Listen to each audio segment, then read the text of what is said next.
Hello बच्चों। तो फिर से स्वागत है आपका एक बार फिर से केमिस्ट्री के लेक्चर में। तो बच्चों आज हम बात करने वाले हैं अपने लास्ट टॉपिक की तरफ, जो कि है कंसंट्रेशन टर्म। बच्चों कंसंट्रेशन टर्म को समझने से पहले थोड़ी सी कुछ सॉल्यूशन की बेसिक बेसिक बातें देख लेते हैं। बच्चों सॉल्यूशन क्या होता है कि सॉल्यूशन जो सॉल्यूट और सॉल्वेंट से मिलकर बना होता है। सॉल्यूशन मतलब किसी भी लिक्विड के अंदर हमने किसी चीज़ को अच्छे से घोल दिया, उसको हम क्या बोल देते हैं, सॉल्यूशन। जैसे मान लो तुमने पानी के अंदर नमक को घोल दिया तो हमने क्या बना दिया, नमक का सॉल्यूशन बना दिया। पानी के अंदर तुमने चीनी को घोल दिया तो हमने क्या बना दिया, चीनी का सॉल्यूशन बना दिया। सॉल्यूशन बच्चों होते क्या, होमोजीनियस मिक्स। जैसे फ्रूटी है, फ्रूटी क्या एक सॉल्यूशन है, वो एक होमोजीनियस मिक्सचर है। होमोजीनियस मतलब होमोजीनियस मिक्सचर मतलब बच्चों कि हर तरफ से एक जैसा, चाहे तुम फ्रूटी को ऊपर से पी लो, नीचे से पी लो, या साइड से पी लो, लेफ्ट राइट से, उसका ऊपर वाला पार्ट पी लो चाहे नीचे वाला पार्ट, हर जगह से उसका टेस्ट सेम रहता है ना, हर जगह से उसका टेस्ट सेम रहता है। तो फ्रूटी कैसी होगी बच्चों, होमोजीनियस मिक्सचर, उसे हम क्या बोल सकते हैं, सॉल्यूशन, जो अच्छे से मिक्स हो जाए, है ना। पानी के अंदर तुमने ग्लूकोज को मिला दिया, क्या मिल गया, सॉल्यूशन मिल गया।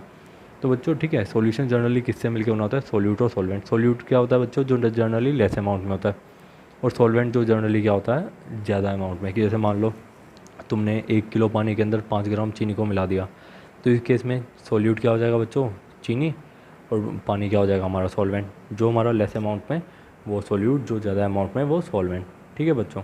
तो सॉल्यूशन किसके किसके इक्वल होता है, सॉल्यूशन होता है सॉल्यूट प्लस सॉल्वेंट के इक्वल। ठीक है बच्चों। अब बात कर लेते हैं कुछ कंसंट्रेशन टर्म की। बच्चों सबसे पहली बात, कंसंट्रेशन क्या होता है कि किसी लिक्विड के अंदर, किसी सॉल्यूशन के अंदर, किसी सॉल्वेंट के अंदर कितना सॉल्यूट घुला हुआ है ना, या सॉल्यूशन के अंदर कितना सॉल्यूट घुला हुआ है। जैसे मान लो तुमने 1 किलो पानी के अंदर डाला 5 ग्राम चीनी को, और दूसरे ही तुमने एक बीकर लिया, उसके अंदर 1 किलो पानी के अंदर ही 50 ग्राम चीनी को डाला। अब बच्चों कौन सा सॉल्यूशन ज़्यादा कंसनट्रेटेड होगा, ऑफ कोर्स जिसके अंदर चीनी की ज़्यादा मात्रा है ना। कि लाइक हमने उसके अंदर सॉल्यूट को कितना ज़्यादा डिजोल्व किया हुआ है। जितना ज़्यादा किसी भी सॉल्यूशन है लिक्विड के अंदर, जितना ज़्यादा हम सॉल्यूट डालेंगे उसकी उतनी ज़्यादा कंसनट्रेशन होगी। कंसनट्रेशन को ऐसे डिफाइन कर सकते हैं कि कोई भी सॉल्यूट किसी भी सॉल्वेंट वगैरह में कितने अमाउंट में डिजोल्व है ना। इसको रिप्रेजेंट करने के लिए अलग अलग कंसनट्रेशन टर्म है, वो हम पढ़ लेते हैं। सबसे पहले बच्चों हमारी आती है मास परसेंटेज। इसको हम W/W से रिप्रेजेंट भी करते हैं। मास परसेंटेज को हम वेट परसेंटेज ही बोलते हैं। हमारे मेन फॉर्मूले वगैरह काम के, न्यूमेरिकल वगैरह आते हैं, डेफिनेशन वगैरह याद करने की नीड नहीं है, तो बस फॉर्मूलों पे जल्दी से फोकस करते हैं।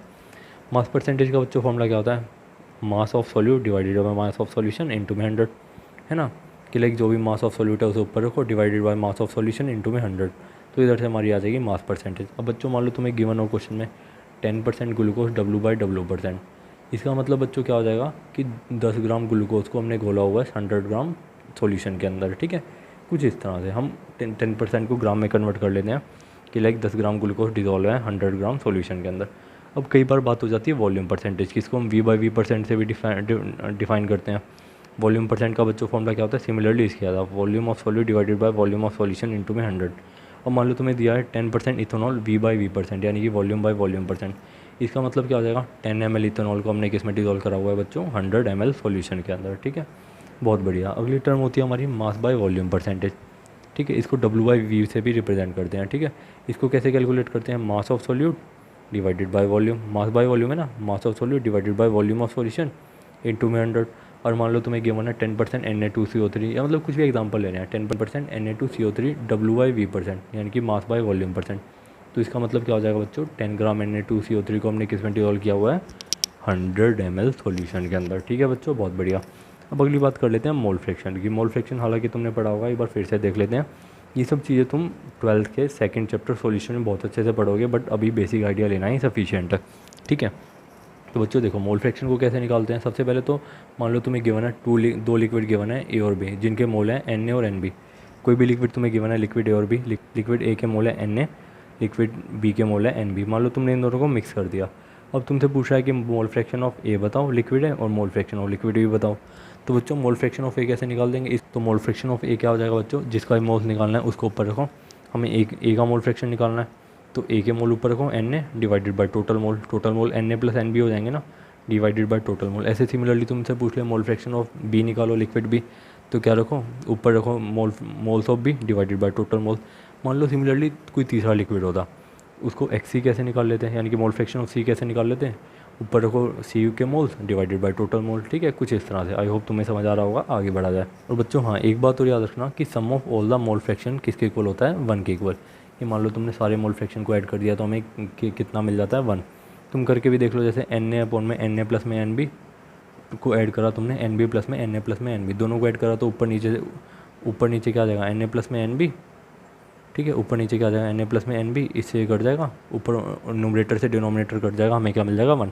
तुम ऐड भी करके देख लेना कि जब भी हम ऐड करेंगे सारे मोल फ्रैक्शन को हमें क्या मिलेगा सम 1।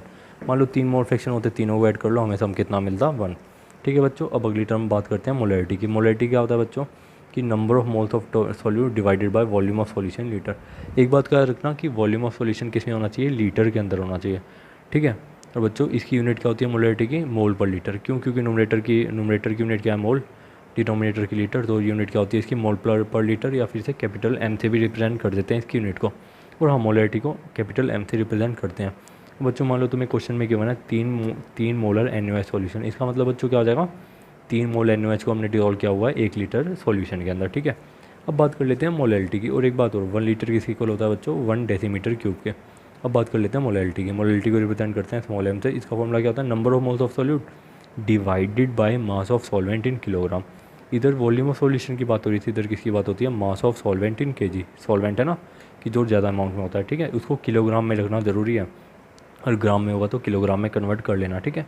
और बच्चों इसकी यूनिट क्या होती है मोल पर केजी, क्योंकि न्यूमरेटर की यूनिट मोल, डिनोमिनेटर की केजी, तो इसकी यूनिट क्या होती है मोल पर केजी, या स्मॉल एम से भी रिप्रेजेंट कर देते हैं, ठीक है बच्चों, बहुत बढ़िया। बच्चों देखो एक इंपॉर्टेंट बात कि मोलैरिटी को ना जब भी हम मतलब कोई कैलकुलेशन वगैरह की बात करते हैं तो जनरली मोलैरिटी को ज़्यादा प्रेफर करा जाता है कंपैरिजन टू मोलैरिटी। मालूम है क्यों? क्योंकि देखो मोलैरिटी के डिनोमिनेटर में क्या होता है mass of solvent in kilogram, mass of solvent होता है मोलैरिटी के डिनोमिनेटर में, और मोलैरिटी के डिनोमिनेटर में क्या होता है वॉल्यूम ऑफ सॉल्यूशन, है ना। अब बच्चों क्या होता है मास तो तुम्हें मालूम होगा कांस्टेंट होता है, मास टेम्परेचर पे डिपेंड नहीं करता, बट जो वॉल्यूम होता है वो टेम्परेचर डिपेंड करता है। तो मान लो कहीं पे जैसे मैंने अपने घर में मोलैरिटी कैलकुलेट करी तो आ रही थी 10 मोल पर लीटर, ठीक है। तुम्हारे घर में टेम्परेचर ज़्यादा है तो तुम्हारे घर में मोलैरिटी कितनी आ जाएगी बच्चों 7 मोल पर लीटर, है ना। कि लाइक मोलैरिटी टेम्परेचर पे डिपेंड करती है, बट मोलैरिटी का ऐसा नहीं है मेरे घर में इतनी आ रही है तो तुम्हारे घर में भी इतनी आएगी। तो कैलकुलेशन बढ़िया रहा है इसलिए मोलैरिटी को प्रेफर करा था, और मोलैरिटी इसी चीज़ को हमने डिफाइन कर दिया। अब अगला देख लो कि बच्चों अगर मान लो कोई भी सॉल्यूशन है, जैसे मान लो कोई सॉल्यूशन है जिसके अंदर हमने चीनी को ऑलरेडी डाला हुआ है बच्चों, जैसे तुमने और उसके अंदर पानी को डाला, अब उसकी मोलैरिटी बदलेगी, यानी कि उसकी कंसंट्रेशन बदलेगी, बिल्कुल बदलेगी, है ना। तो बच्चों जो नई कंसंट्रेशन होगी, नई मोलैरिटी होगी, उसे कैसे निकालेंगे, उसका सिंपल सा फॉर्मूला है M1V1 = M2V2। मान लो तुम्हें कि पुराने सॉल्यूशन की मोलैरिटी और वॉल्यूम गिवन है ना, कि लाइक 5 मोलर सॉल्यूशन है जिसका वॉल्यूम है 10 लीटर। अब तुमने उसके अंदर 1 लीटर पानी और डाल दिया, अब नए सॉल्यूशन की मोलैरिटी बताओ, तो बस M1V1 = M2V2 निकालो, ये हो गया M1V1 ओल्ड सॉल्यूशन का, वॉल्यूम तुम्हें नए सॉल्यूशन का मालूम है, पुट करो, इधर से हमारा क्या आ जाएगा M2, ठीक है। सिंपल सा है, क्वेश्चन वगैरह करेंगे तुम्हें समझ आएगा। अब बच्चों क्वेश्चन पे आते हैं तो तुम्हें चीज़ें थोड़ी सी और बेटर क्लियर होंगी। ये थोड़ा सा हमने डिफ़िकल्ट उठाया, इसे ईजी भी हैं तो वो तुम खुद से ट्राई करना, ठीक है। अब देखो प्रॉब्लम 1.5 NCERT की, ठीक है। अब बोल रहा है कि इसके अंदर the density of 3 molar solution of NaCl is 1.25 ग्राम पर ml, calculate molarity of solution, ठीक है। अब बच्चों देखो हमें मोलैरिटी निकालनी है सॉल्यूशन की। मोलैरिटी का फॉर्मूला क्या होता है number of moles of solute divided by mass of solvent in KG. Number of moles of solute तो हमें गिवन है, देखो कैसे हमें गिवन है 3 molar solution, 3 molar solution of NaCl means बच्चों कि 3 मोल NaCl dissolve in 1 litre of solution, कि 3 मोल NaCl को डिजोल्व किया हुआ है 1 लीटर सॉल्यूशन के अंदर, ठीक है। अब हमारे पास मोल मिल गया, हमें चाहिए मास ऑफ सॉल्वेंट किलोग्राम में, ठीक है। अब देखो वॉल्यूम 1 लीटर सॉल्यूशन गिवन है, हमने 1 लीटर को मिलीलीटर में कन्वर्ट कर लिया तो हमें क्या मिल गया वॉल्यूम ऑफ सॉल्यूशन मिल गया हमें 1000 ml, ठीक है। अब हमें डेंसिटी भी गिवन है साथ में। डेंसिटी का फॉर्मूला क्या होता है बच्चों मास अपॉन में वॉल्यूम।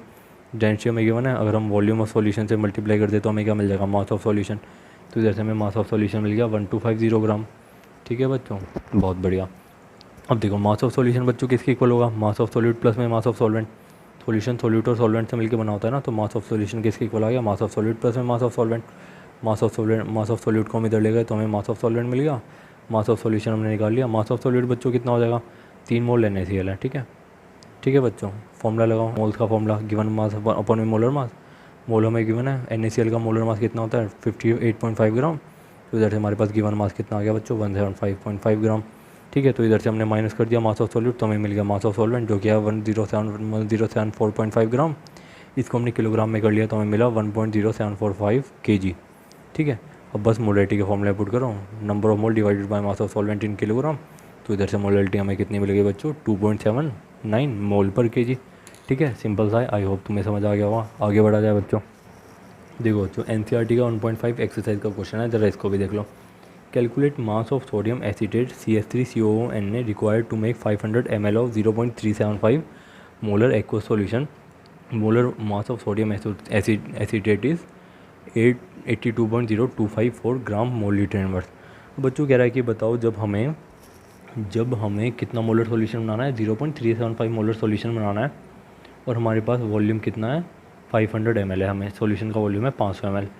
अब हमसे पूछ रहा है कि ज़रा बताओ कि भैया जी कितना हमें सोडियम एसीटेट का मास चाहिए होगा इतना मोलर सॉल्यूशन बनाने के लिए। यानी कि हमें मोलरिटी गिवन है 0.375 मोलर। ठीक है, हमें मोलरिटी गिवन है, साथ में हमें वॉल्यूम गिवन है। वॉल्यूम कितना आ जाएगा मिलीलीटर से लीटर में, तो हमारे पास वॉल्यूम कितना आ गया, 0.5 लीटर। ठीक है, अब हमें क्या निकालना है, given mass of CH3COONA sodium acetate का गिवन मास निकालना है। तो मोलरिटी का फॉर्मूला लगाओ, number of moles divided by volume of solution litre. Molarity हमें गिवन है, वॉल्यूम से मल्टीप्लाई करो, एन हमारे पास आ गया 0.1875। अब बस नंबर ऑफ मोल का फॉर्मूला लगा दो, given mass upon molar mass. Molar mass sodium acetate का गिवन है 82.0254 ग्राम। ठीक है, अब बस इधर से हमारा डब्ल्यू कितना आ जाएगा, 15.37 ग्राम। ठीक है बच्चों, तो इधर से हमारे पास मास ऑफ सोडियम एसीटेट कितना आ जाएगा, 15.37 ग्राम। आई होप तुम्हें चीज़ें क्लियर हुई होंगी। तो बच्चों इसी के साथ हमारा फर्स्ट चैप्टर फाइनली ख़त्म होता है। ठीक है, जो भी न्यूमेरिकल मैथ दिए आप लोग ट्राई कर लेना। जल्दी मिलते हैं रिवीजन वीडियो के साथ। आपको कोई भी डाउट होता है तो आप लोग पूछ लेना। ठीक है, thank you so much, see you in next lecture.